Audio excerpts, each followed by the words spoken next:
What's up everybody, I am Drew Baker and thanks for checking out the wine vlog. Today I'm going to show you how to make some homemade wine, aka prison wine. And the first thing I'm going to do is go over a few things you're going to need, and that is a jug, ideally an empty 2-liter bottle of soda or a gallon jug that was used for milk.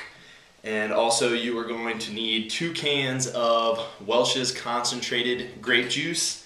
You are going to need some yeast that you can pick up at the grocery store for about 25 cents a pack.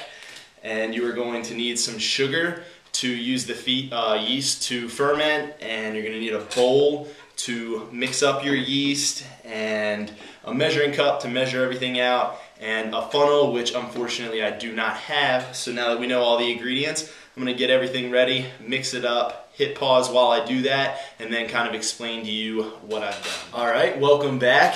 During the brief intermission, what I did was obviously fill up the bottle with our grape concentrate, both cans, and I also added about 2 cups of water per, so 4 cups of water were added to this, and I added a cup and a half of sugar.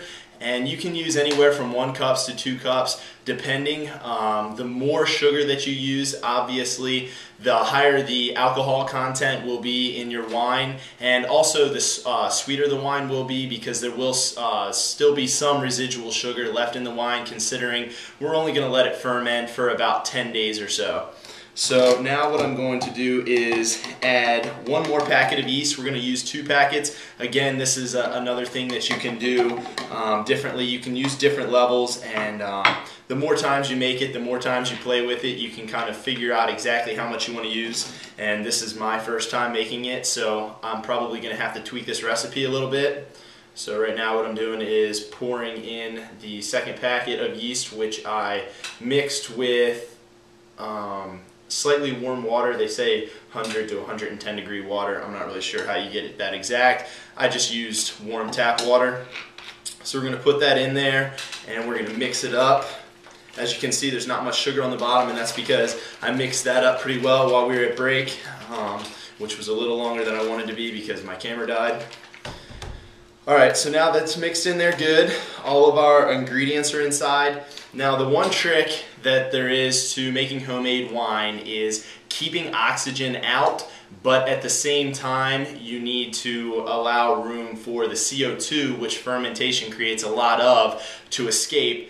So you can't just put the bottle cap back on, or you're going to have an explosion when the pressure builds up. So a little trick that I read online was to put a balloon over the top and then take a needle, or in this case a tack, and you're going to poke a small hole in the top of the balloon.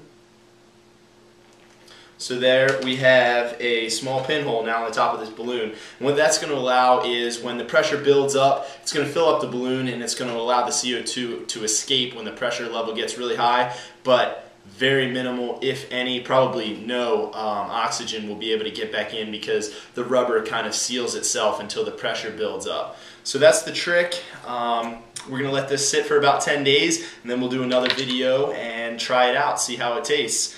This is a good cheap way to make wine. Like I said, the yeast is about 25 cents a pack. You can pick up the grape juice, 2 for $3 I paid. Sugar, obviously pretty inexpensive, and beyond that, all you need is an empty bottle. So you can make this whole thing for $4 or so. So try it out. If you can make it good, you might as well drink it, especially if you're on a shoestring budget. So that's all we have for this episode. Hope you learned something new. Hope you try and make some prison wine.